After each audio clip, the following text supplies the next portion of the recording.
இருபதாவது மாமன்ற உறுப்பினராக இருக்கிறேன். ஒசூர் சட்டமன்றத்தில் அனைத்து இந்திய அண்ணா திராவிட முன்னேற்ற கழகத்தில் அன்னார் திரு பி பாலகிருஷ்ண ரெட்டி அண்ணா அவர்கள் ஜெயிக்க வைக்கிறதே எங்களோட குறிக்கோள். இது ஏற்கனவே அவங்க மினிஸ்டரா இருக்கும்போது அனைத்து வசதிகள் செஞ்சு தந்திருக்காங்க. இப்போ அவங்க இனிமேலும் அதே மாதிரி செஞ்சு கிளீனா ஒசூரியை இன்னும் மேம்படுத்தணும்னு கேட்டுக்கொள்கிறோம். அதே மாதிரி எந்த நிலத்தையும் அது இது எடுக்கிறேன் அப்படி இப்படின்னு விவசாயிகளை அழிக்கிற கட்சி எதையும் விடுறது இல்லை. அது கண்டிப்பா ஒசூருக்கு நிறைய 800-1000 ஏக்கர் புறம்போக்கு இருக்கு. அந்த மாதிரி இடத்துல போட்டு இல்லாத விவசாய நிலத்துக்காரங்களெல்லாம் எடுக்கிற அது இதுன்னு சொல்லிட்டு இருக்காங்க. அதனால இந்த வாட்டி எங்க ஆட்சி மாற்றம் வரணும்.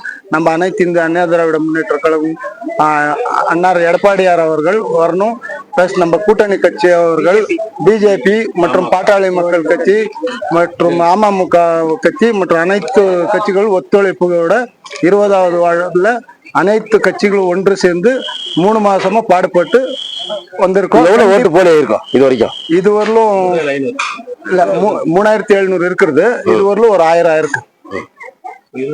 20வது வார்டு மட்டும். உங்க பேரு?